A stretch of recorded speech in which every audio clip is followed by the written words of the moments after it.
This is Surviving the Music Industry. That sounds sick. I didn't think about how that sounded. Hey, what's up, everybody? Welcome back to Surviving in the Music Industry. Let's start calling it SMI. Is that okay? Just saves time, so I don't have to say Surviving the Music Industry anymore. The is not important, so we don't have to call it STMI. Sounds like a venereal disease, but it's SMI. Welcome to SMI, Surviving the Music Industry. I'm Brandon Harrington. This is my podcast. Welcome to my headspace in my life. The show is not about business shit that you might think when you see the name. I'm trying to survive this thing, and I get to talk to gnarly people along the way. One of those gnarly peeps, Sarah Siskind. I've known the name, I've heard the songs, I've seen the songs, I even sing the songs, and I have seen her name and face on tons of different stuff. So it was really awesome to kind of finally get to kind of know her during this weird ass time. But I hope everybody's doing okay. Hope everybody is, filling their life with things that they never thought they would ever get to.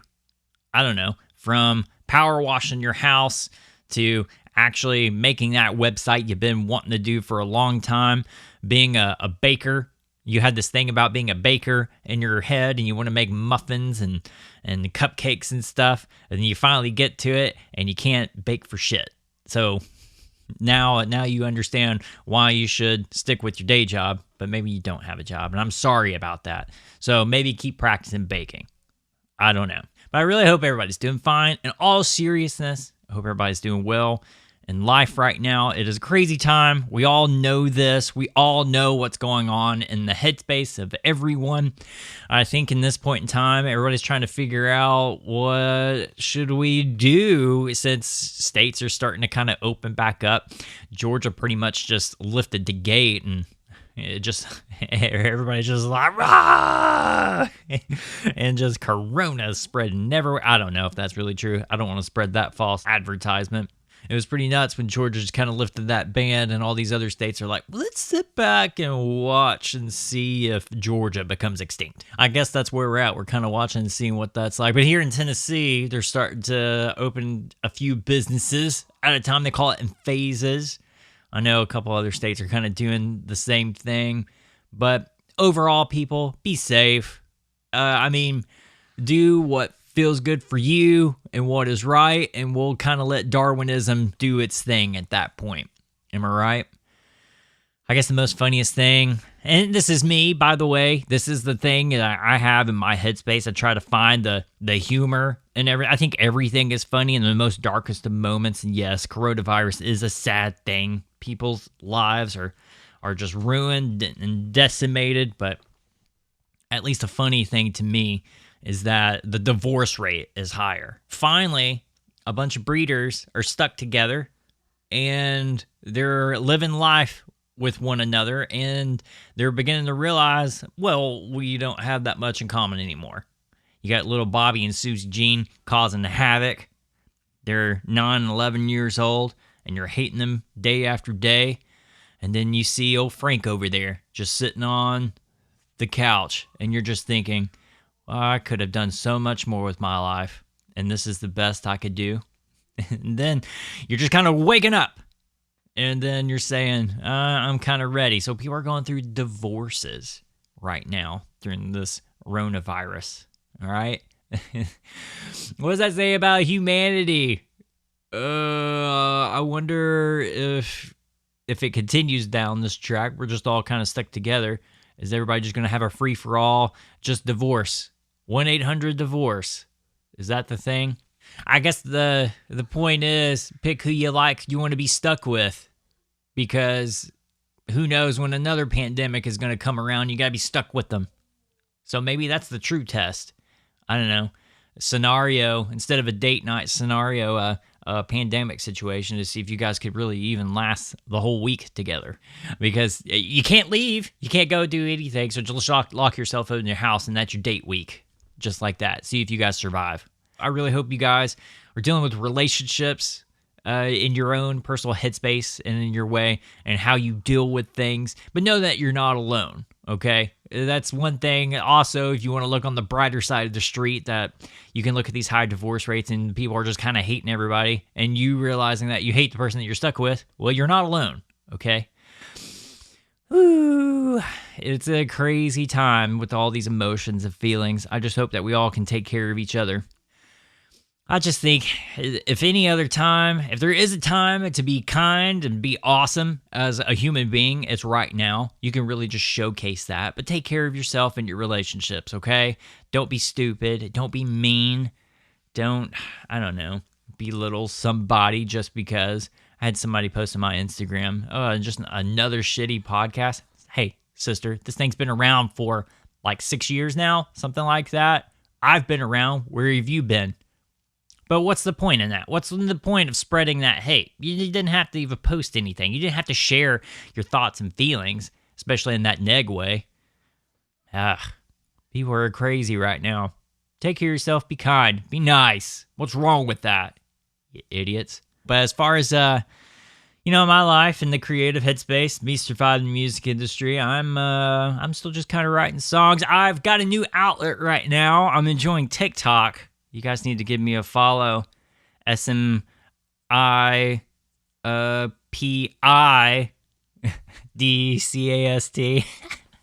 I misspelled it. My dad thumb's got in the way. And then my dyslexia, or what I choose to see in my own headspace, didn't see I misspelled podcast. So it is like that until I can change it back to SMI podcast. But you can find it, and of course I'm posting stuff. But I'm enjoying that creative outlet of doing some of my stand-up-ish or just even jokes or whatever. So if you guys enjoy this brand of comedy, this sense of humor I got, go check it out. But then also I post some stuff on Instagrams. There's some stuff that definitely would not make a lot of people happy on the grams, not even the Facebook. Because, if you could say that you're going to make people upset over Facebook is Jerry Springer. Okay, so if you feel like that you're going to make people upset on Jerry Springer, it's probably not worth going on. I had a buddy that was on Jerry Springer. He did it as a complete joke. Man, that's goals right there. But again, hope everybody's doing well. Stay safe, be kind, love one another, stay in touch. SMI Podcast on those socials across the board. Of course, go to smipodcast.com. Email us, check out all the stuff that we have there. But you're tuning into the conversation I had with this gnarly songwriter, Sarah Siskind. You can check her out, sarahsiskind.com. She's got a record, Modern Appalachia. And that's what we tackled the most. And that was the whole point of our conversation, was to kind of tackle this record. But to be honest, people, this is just because of the state and the place that we're in. This isn't a lot of people's headspace, talking about the Rona and their current life situation. And I like checking in on people, like just making sure, hey, are you okay? In all seriousness, the jokes aside. And so, yeah, we do tap into it. I don't know if you guys are feeling like you're tired of hearing about it, but to be honest, maybe you should hear about it so you're not alone in your own headspace. But we check in on Sarah. She's in her place in the Carolinas, and she phones in. And we start kind of tacking into her life in the current status in the moment. But in case you don't know who Sarah is, she's written quite a few songs that you guys might have heard of. One of her biggest songs, Goodbye Is All We Have. It was recorded by Alison Krauss. She's kind of been in this Americana scene and this rootsy country thing since the beginning. She even won Album of the Year at like Americana Fest. I want to say it was like 2009 for Say It Louder. That's a great record. But I think one of my favorite records was Covered.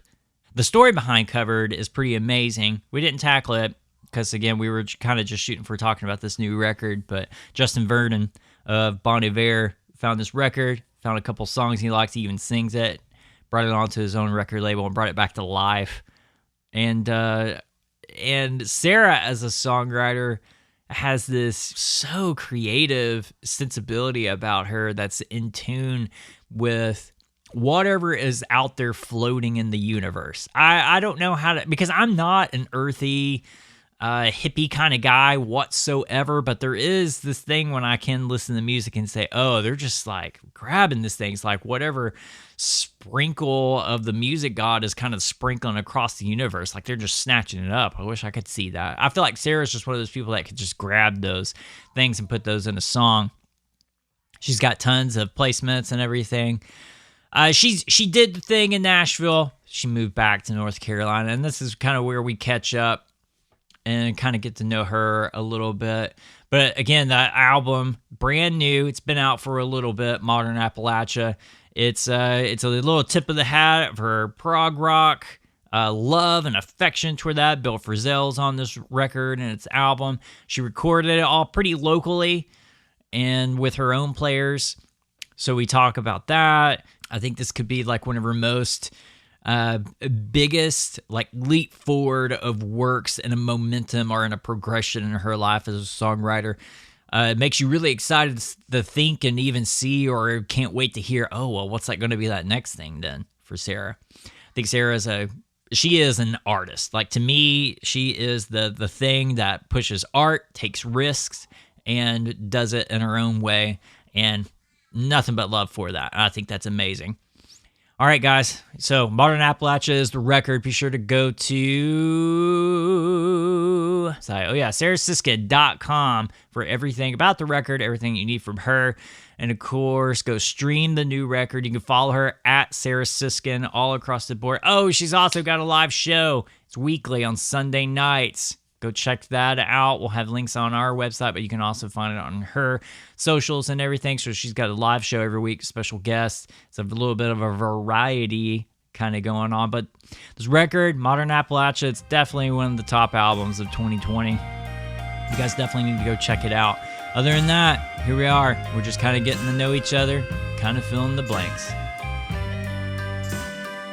It's me. I'm here. I hope you can hear me okay. Yeah, I got you loud and clear.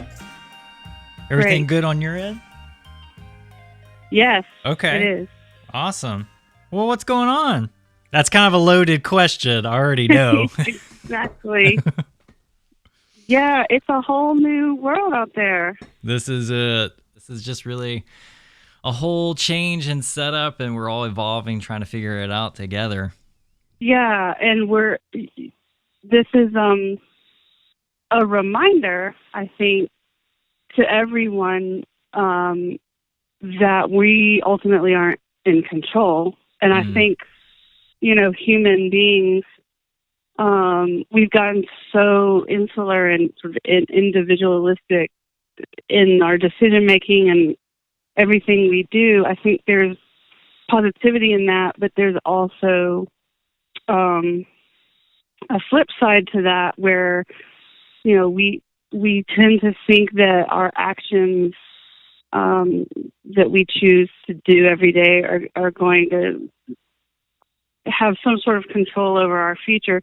They do, but ultimately only to a certain extent. And then there's much more at play in life. And I think this situation has forced a lot of people who are used to having quote unquote control over everything. It's forced those folks to step back and let go a little bit. We just don't have a choice. We don't have a choice to not let go right now. Yeah, so that's gotta be. Is that something like I feel like I would keep telling myself if I had a record coming out? It's just the kind of thing of like, well, it's kind of happening and it's not in my control. Oh, absolutely. Oh man, absolutely. I feel for It's all you people. crazy. Yeah, I know, because like you had all these plans and these cycles and these huge things coming up, and then bam, whatever virus, God, universe, whatever bomb just kind of set this thing off. This is where we're at. Yeah, it's funny because I was talking about this exact thing on stage at the last live show I played, which was back in March.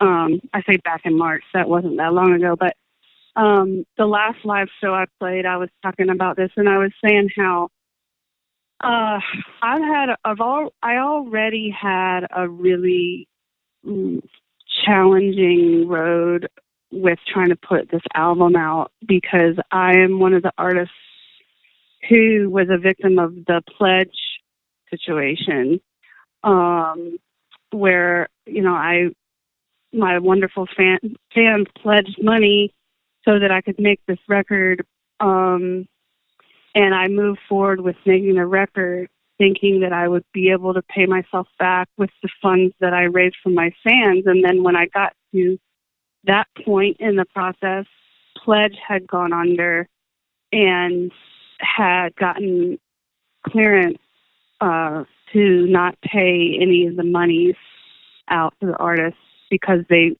basically went bankrupt. So I was left with this massive mountain of debt that I couldn't pay back. Well, for Pledge, I mean, like, are there any news to that? Like, is there going to be? I mean, they're bankrupt. There's no money there, but seriously, like, there's money somewhere. Is there a lawsuit that's even happening, a class action thing? Because yeah. Okay. Yep. It's crazy. I had to sort of let it go. I think it's been a year now since we found this out, and I think that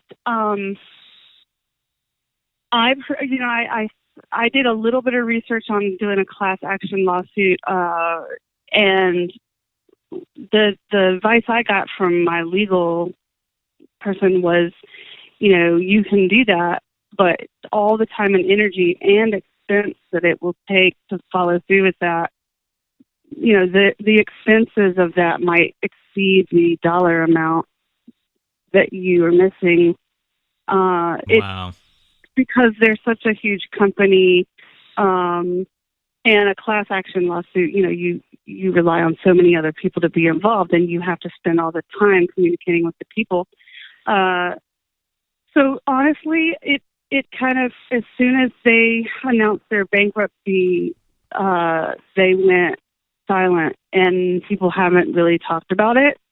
So I got myself sort of past the sadness of it, and I, in the last 6 to 8 months, had sort of lifted myself back up to like forge ahead. And so that's what I was saying to my audience at my last show was, I didn't think it could get any worse, right? Yeah, right. I was like, I just overcame losing all of my fans' money, and still figuring out how to put this album out, which has, put me in a really precarious financial situation that I will take years to recover from. But at least I'm going to go on tour and, be able to make some of that money back. And now it's like, oh, wait, how about a global health pandemic?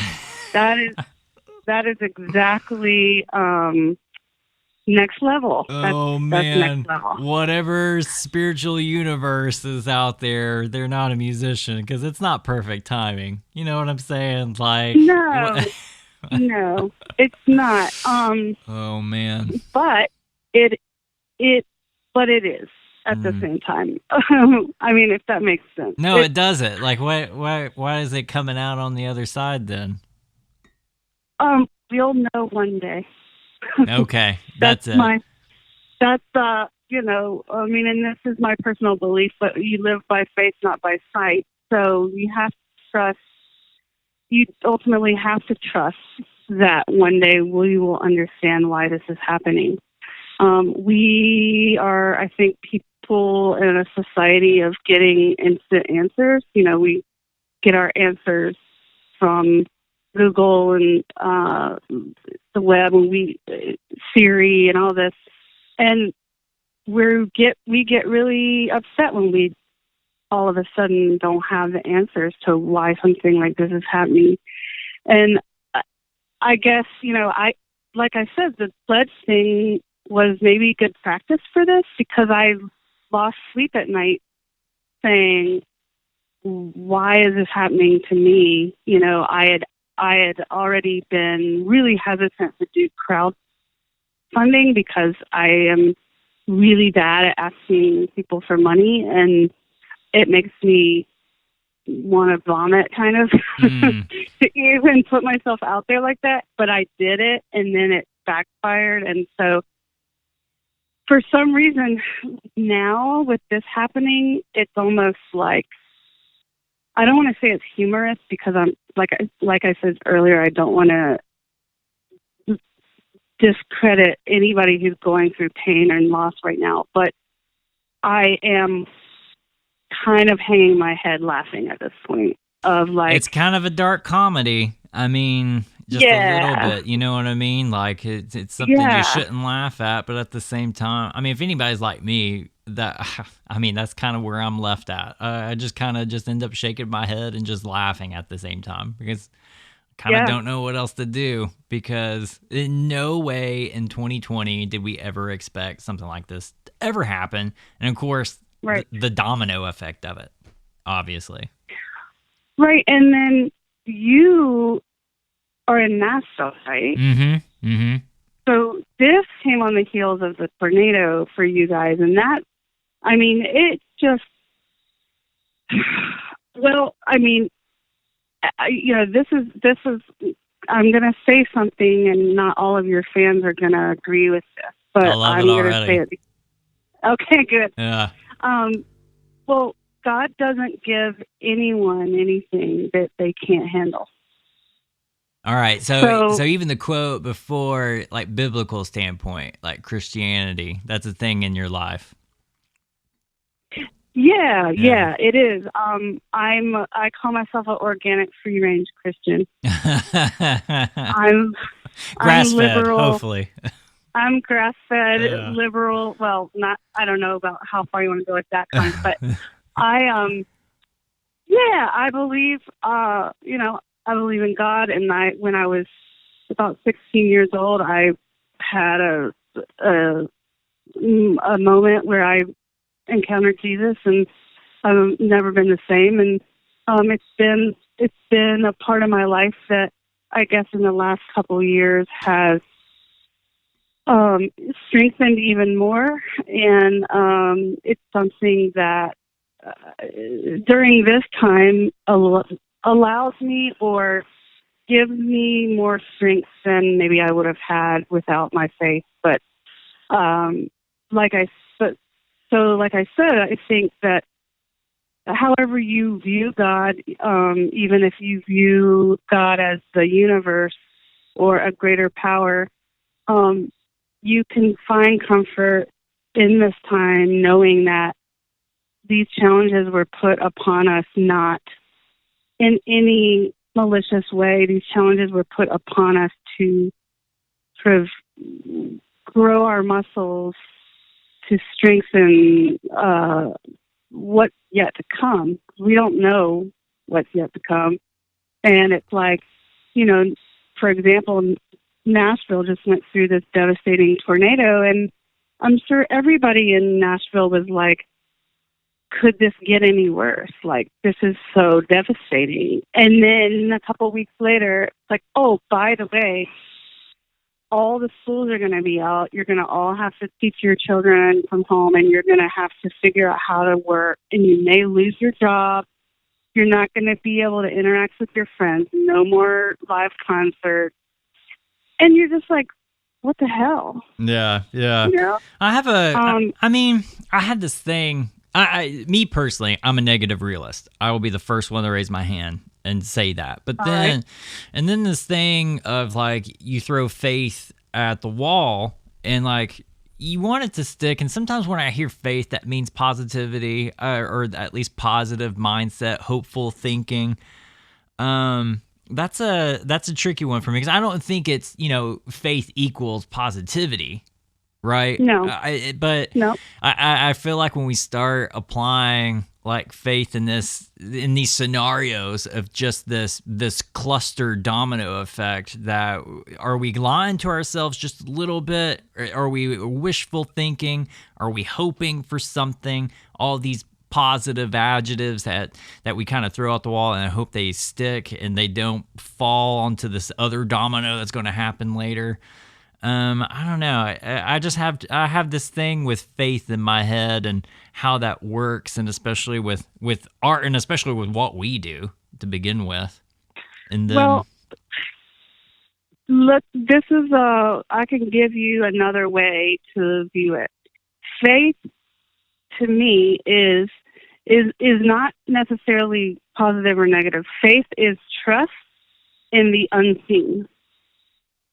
So faith is letting go of the need to control what is happening and why it's happening. And so when I say live by faith, not by sight, it means live your life trusting that what all is going around us and is being orchestrated is for a reason, not the actual things we see that are going on, if that makes sense. So it's really hard. It's a really hard thing to do, to have faith. I think it gets thrown around lightly. But to me, faith doesn't even, for me, faith is tied in with my spiritual beliefs, but it doesn't have to. It can just be sort of a trusting that instead of saying, oh man, what next? Like, this is awful. This feels like the apocalypse. Like, everything is going to shit, if I can say that. oh yeah, And instead, faith is, man, this really sucks. However, if everything that came before in my life led to where I am now, then why would I doubt that everything that is to come isn't just as it should be? Yeah, I hear that.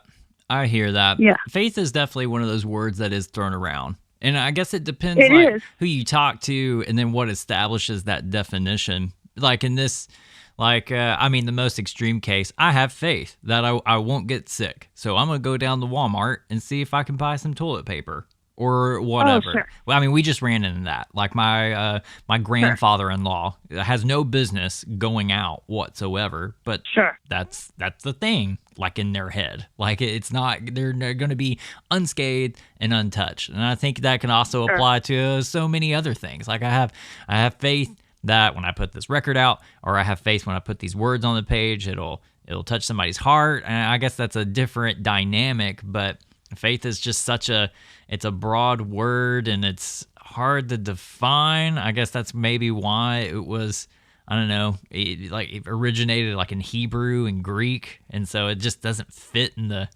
English definition, I guess. I don't know. Sure. Yeah, and with everything, there's a spectrum of how people apply it. So, your example of someone going and maybe putting themselves at risk because they have faith, and that on their spectrum, faith is extreme. But maybe on somebody else's spectrum, faith is more mild. It's all, we all have our own application of faith if we want to. So, yeah, I hear you.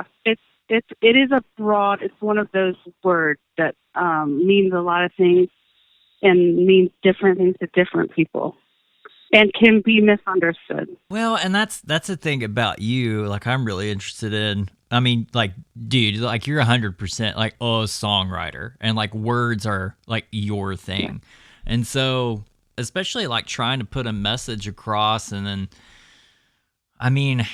words can be hazy, words can cut, as a double-edged sword, if I can remember my vacation Bible school verses. And so, Yeah. I mean, it's the thing of what am I going to say at this point in time, or even in this song, that's going to make the most impact. I mean, words are tricky. I don't know any other like vocation where there is like a thing outside of songwriting that can really impact so much for whatever that's worth. I guess maybe I don't know anything like the use with words. Words are like a beautiful thing in my head. Oh yeah, such a beautiful thing, and such a powerful thing. They can be misused, misdirected, and very hurtful. As easily as beautiful and healing. Oh shit. Bye.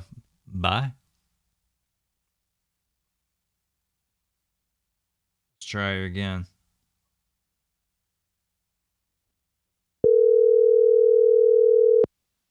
That was weird. We lost you. You know what? You know what I think that was? Which somebody, if they know how to fix this, please tell me.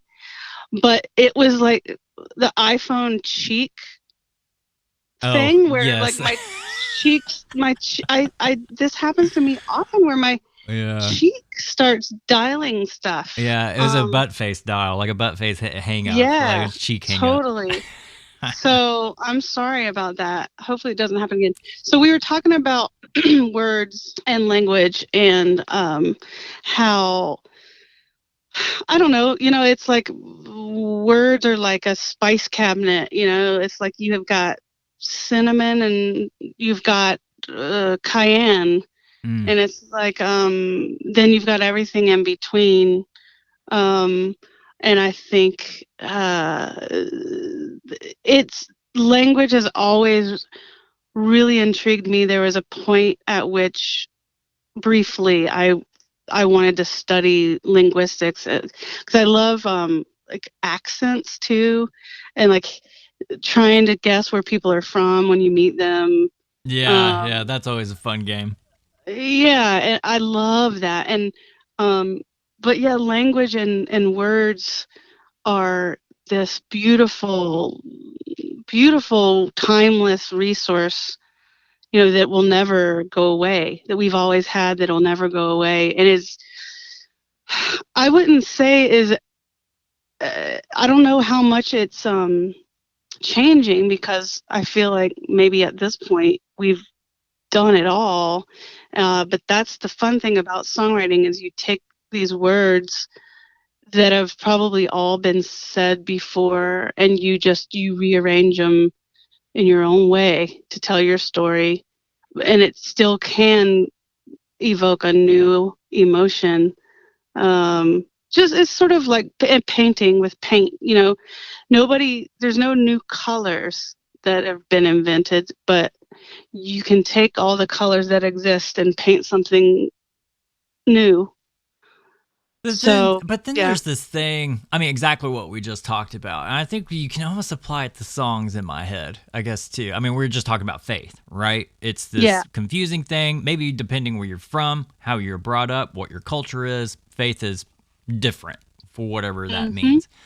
And then, like, you try to put faith in a song, maybe, or you just write X song, and then the reception is taken maybe not how you originally did it, and it's blatantly maybe not this thing how people perceive it, and it's kind of just blown out of proportion. Like if I was having a conversation with you and you just casually mentioned faith and we didn't tap into it, I think in my Southern head, I would just think, okay, she's a Protestant Christian. It's in her vernacular. It's something that she believes, and we'll just kind of keep going. Yep. But then there's the other part of it that, well, if somebody didn't grow up with that, or there's no connection to it, they would just think, oh, well, it's a positivity thing. It's a thing that in hope that it becomes something else.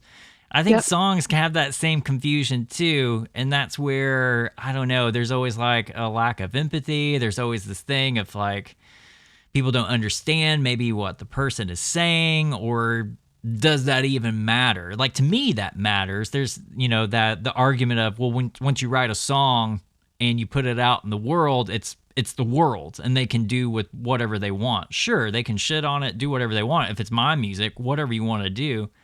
But don't misconstrue like what I meant by it. You know what I'm saying? Yeah. Oh, sure.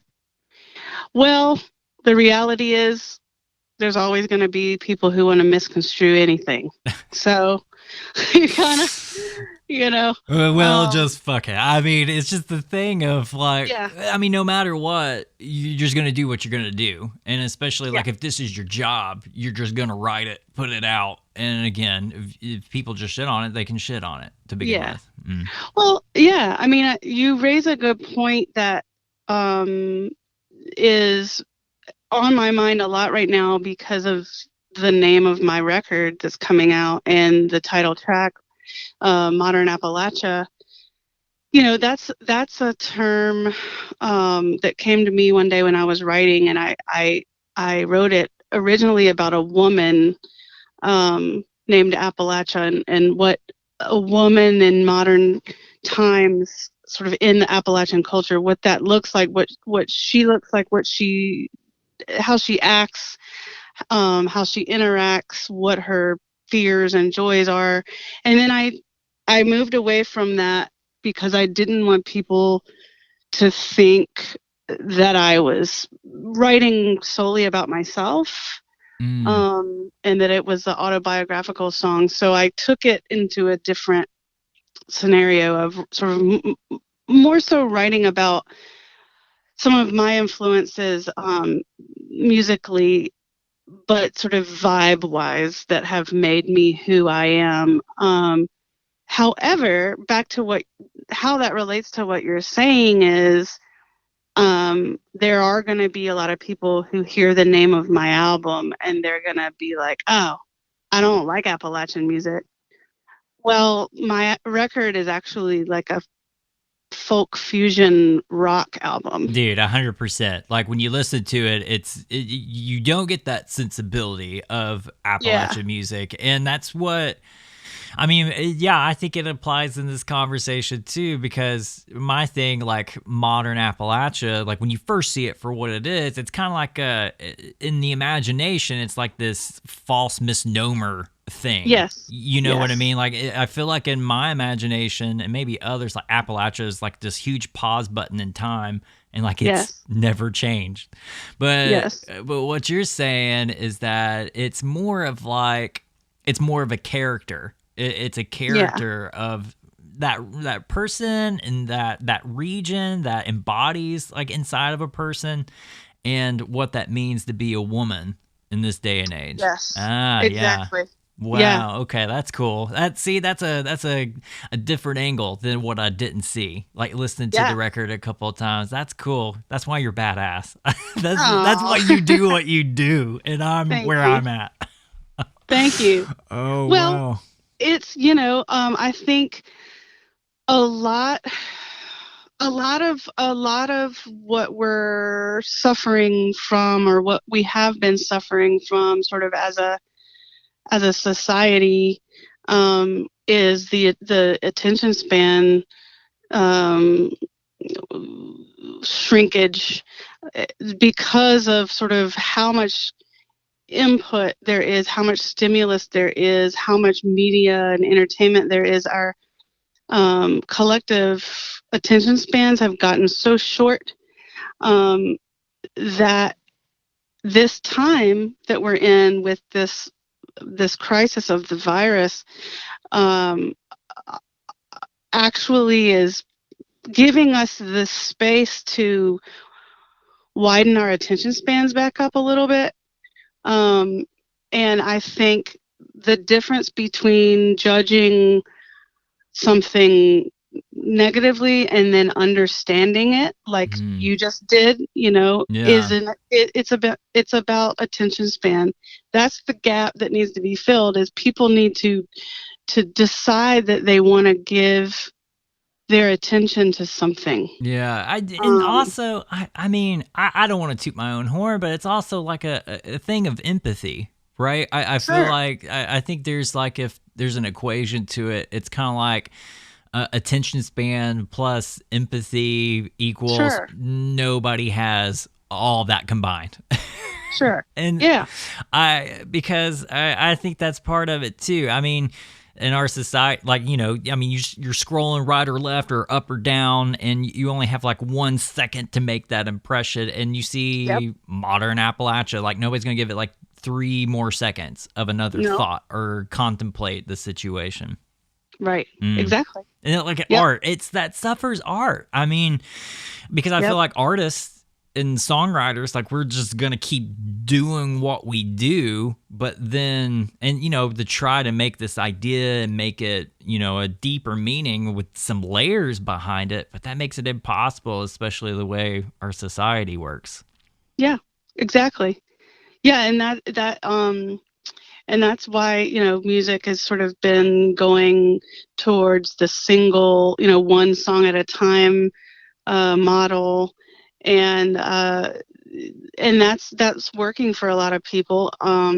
But hey, maybe this will give people the time to sit down with a whole album and turn their stereo on, and sit with their loved one and listen to it as a full hour or a full 45 to 50 minutes of an experience that I mean, some folks don't even, the younger generations don't even know what that's like. Yeah, right. That concept of opening a record, looking at the art, looking at lyrics, and whatever experience an artist takes you down, that's an unknown thing. I mean, I have nephews that have no idea what I'm talking about when I talk like that. Sure. Yeah. Sure. I intentionally printed the lyrics in my album this time, which I haven't done in a long time, and I did this time because I've really, just from my own standpoint, it means a lot to me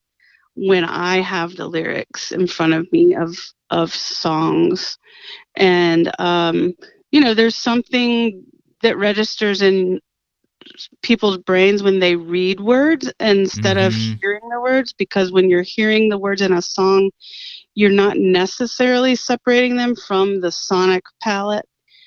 So if you can listen and you can read at the same time, I think it helps people process it differently. But it's something that has gone away with downloading singles on iTunes or streaming on Spotify.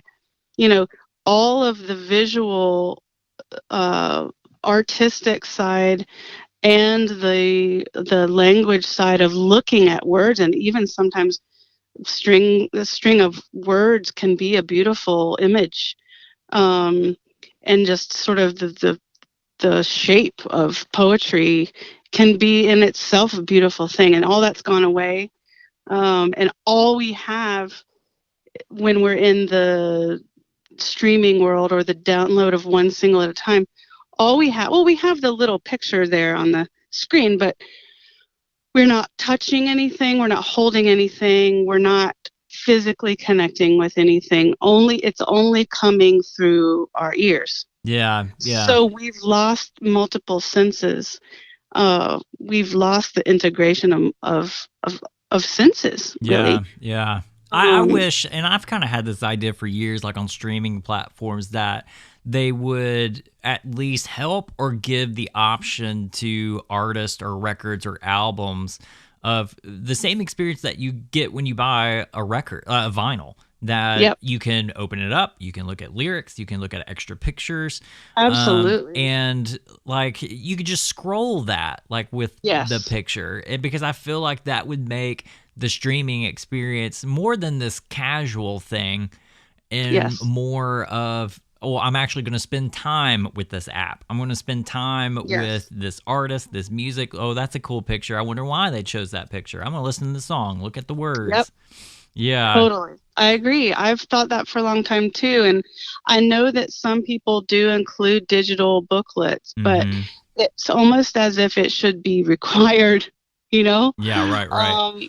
Because I just don't, there was never really a time in music where music wasn't presented along with the ability to hold something and look at something until this whole new era of streaming. And so it's almost like we would be honoring music if we could go back to that, or at least offer something that's close enough. Yeah. um Yeah. you Because know it's the thing of like, a piss poor example. Like when you listen to like Roxanne, like by the Police, and you take the song yeah for what it is, yeah and you just think, okay, it's a rock song. They keep singing Roxanne out of tune. Okay, cool. It's it's an awesome song for what it is. But then when you Yep. actually read the lyrics, it's about a lady of the night, and Yep. she's not living a not so good life, Yep. and it's kind of a dangerous situation. I mean, there's Yep. tons of other like examples like that, but when you're actually looking at the words, it creates a whole nother world and experience and a little bit of a deep dive. And I'm glad does. to know that you're releasing lyrics with this record too, because I think Yeah. that creates also another experience. Yeah. I definitely want to bug you. I don't have that much long with you, but I wanted to bug you about especially the way like you write songs, and these are kind of maybe even dumb questions a little bit because they're at least dumb in my head. I would hate answering them, but I'm going to ask you anyway. Go for it. Yeah. So the thing of when you sit down and write a song, that do you feel like it's kind of a stream of consciousness thing or something else? It's stream of consciousness. Really? It's all well, it's not always exactly the same experience. Sometimes it's a sort of a download where I'm just the vessel and I get a seed.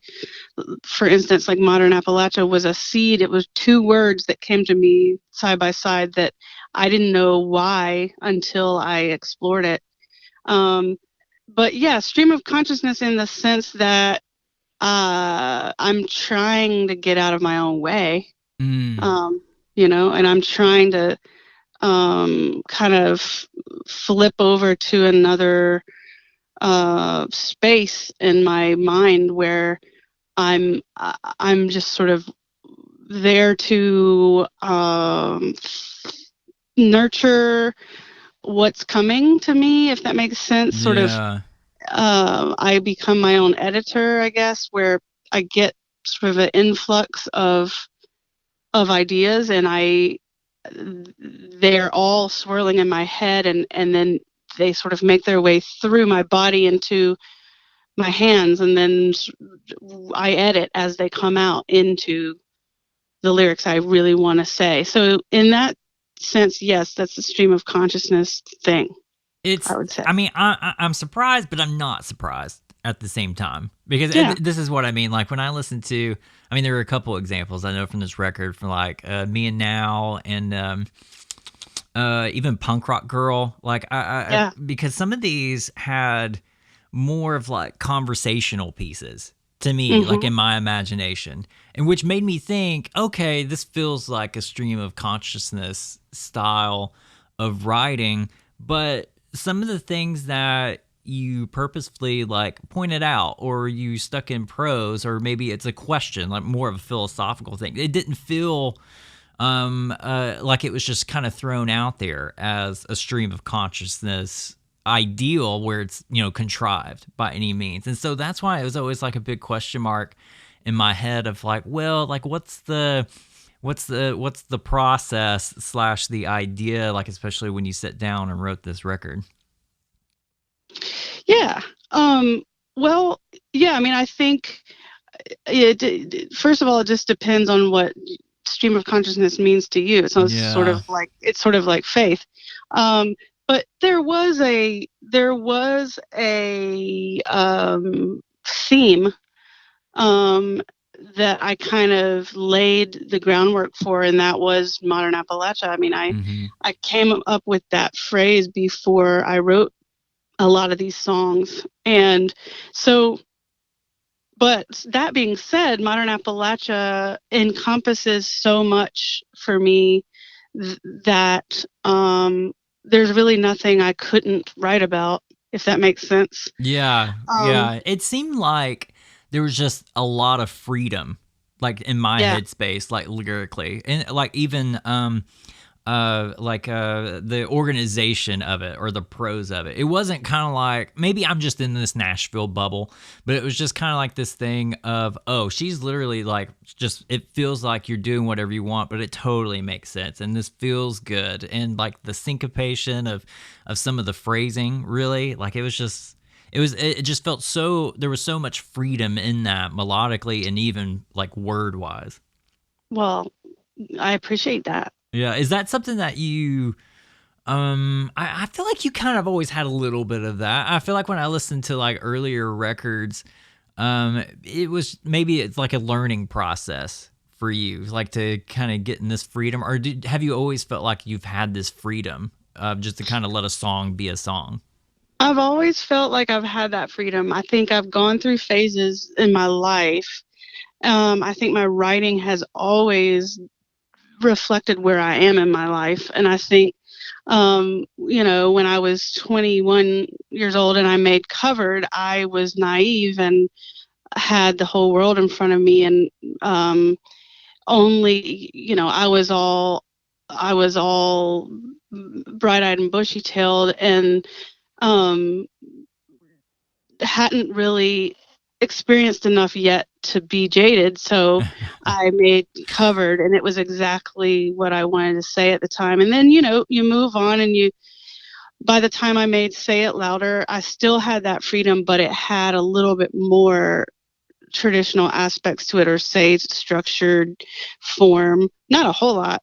But then when I left Nashville, when I moved away from Nashville, I made Novel, and I made all that myself. I recorded it all myself, played all the instruments, and that was sort of a throwback to just throwing it all to the wind as far as worrying about any music business or form or structure. And Mm-hmm. I went back to that freedom, and then maybe then I made the EP in the mountains that was much more sort of traditional, because I was reconnecting at that point in my life to my roots, which my roots, meaning what I grew up with, is old time music and Appalachian and bluegrass and old country. So at that point in my life, that's what I was going through. And I think where I am right now and where I was when I wrote this record is the biggest point of freedom I've ever been in my entire life, in every way, uh, as far as who I am, as a person, where I see myself on the earth. It's the first time in my entire life since I was 18 years old that I've lived alone. So I have had, in the last 2 years, I've had more silence and more solitude to really be forced to look at myself and sort of go through the journey of loving and hating all the things about myself that we all do, and then deciding to write about it in a way that is very very free, because at this point in my career, why not? Yeah. you what know what else is there to do? and I I mean, I yeah. yeah, and so I think what you're what you're alluding to, that freedom of sort of style of lyric and melody, has always been there. Mm-hmm. It's sort of, depending on where I am in my life, it's either at 20% or it's at 90%, but it's at 100% right now. And I'm just like, I wanted to just exactly articulate not just through the writing, but sonically through the application of the sound. Because I Yeah. did, I produced this record, and I was very, very sure from the beginning of what sonically and tone wise I wanted. And so that's what I went after. And I didn't consider radio. I didn't consider genre. I just really wanted to create an experience, almost like a cinematic experience for the listener, that took them on this ride that may somehow give them a little bit of an idea of how I feel. Yeah, and especially I think I think the music. I definitely want to tap into production, but then for the lyric side of things, one thing I kept going back to is that it's so conversationally. Like I feel like but it felt introspective. If that makes any sense, like almost like sure. you're talking about these things like me and now. That's one that like just kind of pops in my head, that it just feels like this thing of you're having these conversations or these question marks in your head, and you keep hitting it over and over, but then you're kind of left with it's me and now in the moment. Yep, exactly. But the whole record feels like that too, and I think the music does solidify that, because there's nothing like, I mean, Bill Frisell, badass to begin with, and but even like his playing, it doesn't like outshine that thought or that introspective feel. Right. Oh yeah, yeah. The musicians on this album I chose really carefully, because I needed a support team. I needed musicians who could basically do anything, but are so pro that they have restraint when they feel like they should, if that makes sense. Oh, totally. Yeah. And all these guys and women who sang, everybody who contributed to this album knew exactly when to step up and when to get out of the way. And that to me is the sign of a pro. And not every musician knows how to do that. So I definitely I feel like these guys, the Mike Seal on guitar, Bill Frisell did play on a couple songs, and Jeff Sipe on drums and Daniel Kimbrough on bass.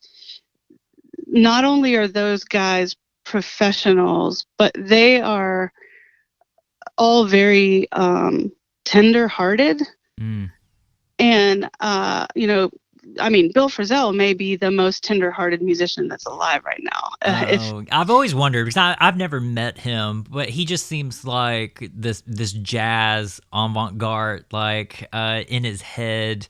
This personality, it's not this extrovert kind of thing. So I've always wondered like what he is, but that's an interesting thing, like the personality of like those musicians. And was that a factor, like when you started building, or at least the idea of this record, because it does have that, there is like a humbleness quality to it, right? There is something about that music that in this record that it's not so like push forward. The biggest like driven thing maybe with like Punk Rock Girl with that over distorted like bass, and then what was it? Was it the one, or that was like really picking up a little bit faster? But all that to say, there was nothing that was just like in your face, and those subtleties is really what makes it the more in your face, if that makes any sense. Totally. Yeah, well, yeah, exactly. These guys are listeners. They listen. We tracked most of the album live, meaning that we did it all in real time. I love that. All, they're like some guitar solos were changed, a couple days later, or bass lines here and there, but for the most part, those my guitar track and the guitar, bass, and drums are all like in real time. And I don't think we did a song more than 5 or 6 times and we were done with the basic tracking. because those guys listen. Mm. And I don't mean they only listen to me and what I'm asking them to do. I mean, they listen to the space between. They feel each other's anticipation. Those three guys already played together a bunch, and that's where I really lucked out, because they had like this thing already. And I don't know if you've heard the story from I don't know if it's even in my bio or not, but it will be printed in my liner notes of my CD. But I've been a fan of Jeff Sipes for many years, many years. I love Sean Lane and Jonas Hellborg and all that stuff. All the real sort of prog rock stuff he did. And part of why I moved to Brevard is because I heard he lived here, he'd raised his family here, and I was like, dang, like that's special. That's got to be special. And so fast forward, I moved here, and I finally, after having my son, and my son was sort of old enough to where I could finally go out again and like see live shows. The first live show I saw in Brevard was the Jeff Sipe Trio, and it was at 185 King Street, which is a club, little rock club downtown Brevard. I walked in, and I was expecting it to be a traditional jazz trio. And I walked in, and it was Jeff with Mike Seal on guitar and Daniel Kimbrough on bass. Daniel was playing an old 70s P bass, and Mike was playing this like Ibanez, silver Ibanez. And I walked in, and they were sonically, I mean, I get all like goosebumps when I remember that night, because I walked in and sonically it was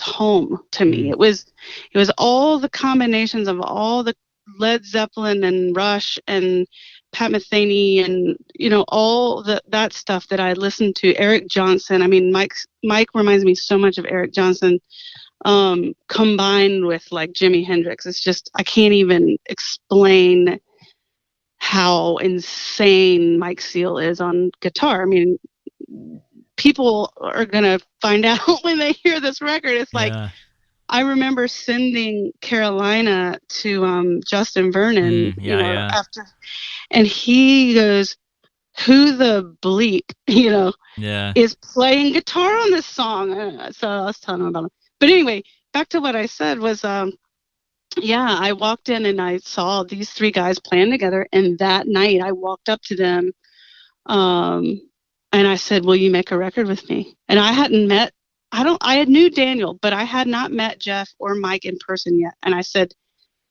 y'all are it. Like you're the sound I want. You're the vibe I want. You can't watch those three dudes perform and not see their spirits. Like they're just, all three of them are the kindest, funniest, gentle, most respectful men. And they live, eat, and breathe music. But they listen to each other. They support each other. And I knew if they did that for each other, they would do that for me. And so that's how it all started, is like, and I held to it. Like 4 years later, we made the record. I never wavered. I was like, no way. There was a moment in time where Daniel Kimbrough thought he might not be able to play bass because on the time that we had scheduled in the studio. And I said, well, then it's not happening. You just go ahead and let me know when you're available and we'll move the session, because I want this trio. Y'all are you're my band. And I don't know how often we're going to ever even get to play together in the future because they're so busy. But I was like jumping up and down in the studio during tracking, thinking, I have the privilege and honor to document in this moment in time music made with these three musicians. I mean, it's that special to me. It's a gift. It's a real gift. I wonder, because it's been a while since before the record before this and up to this point? I mean, you've had tons of projects like in between, Yeah. but was it also a thing of like when you walked in and saw the band, like, did you have this idea that you were going to build a record or have a record, or were you writing songs? I mean, was there a thing in your imagination of like, I'm ready to do something, I just don't know what that is? Yeah. You did? I knew that I wanted to kind of go back to sort of my more progressive roots. I mean, I know I said my roots are traditional, but they're also progressive at the same time. And in that, my teenage years, I got way into jazz fusion and crazy stuff and like alt music, even like ambient improv and world music um, that I feel like I touched on some with Covered, the album I made with Bill Mm-hmm. Frisell Mm-hmm. many years ago, but then I touched on it a little bit with Say It Louder, but not totally. And I knew that with this album, I wanted to do that again. I wanted to go to that place with just the type of sort of like tones and electric guitar presence that sounded like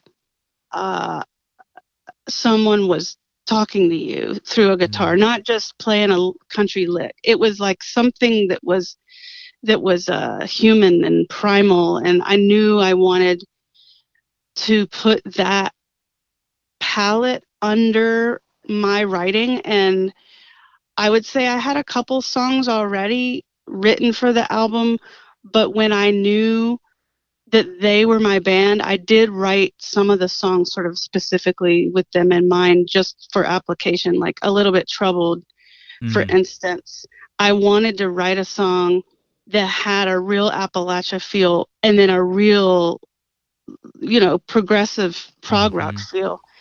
Um, and that to me is what modern Appalachia is. It's the marrying of the old and the new.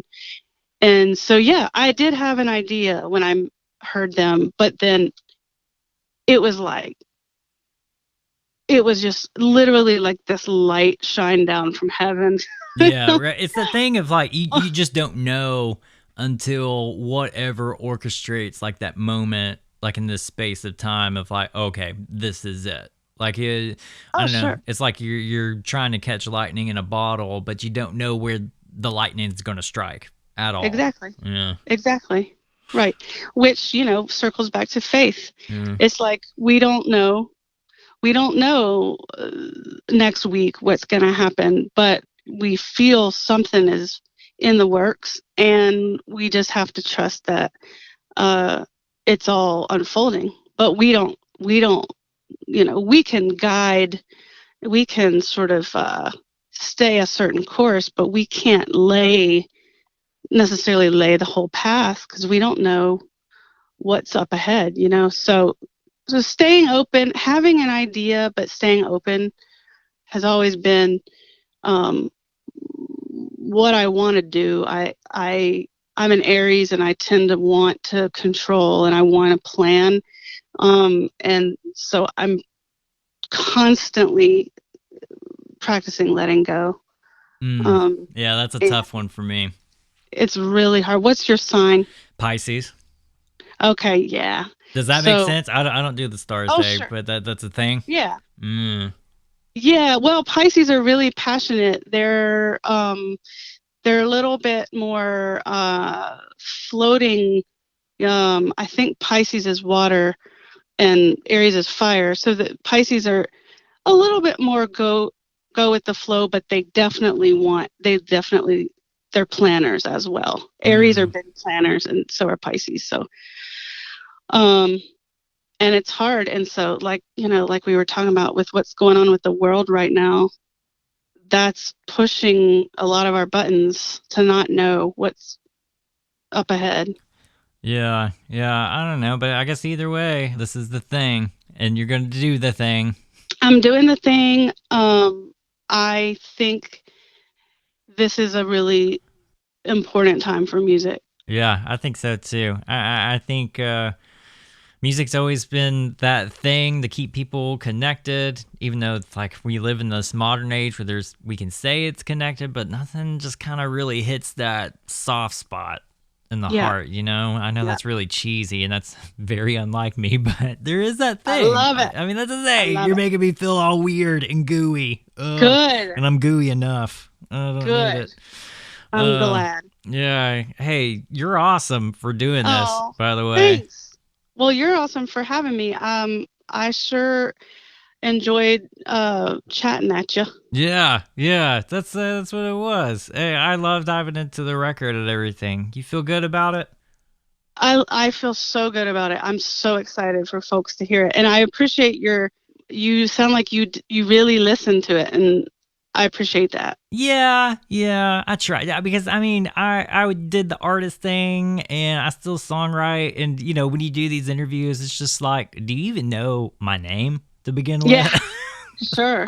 It's so helpful if you've actually listened to the music. Oh, wouldn't that be? I feel like that's like lesson 1 of anything like this. At least, you know, say their name right, which is a huge fear of mine, to say somebody's name. And then also, like, listen to the music. Just listen. Yeah. Yep.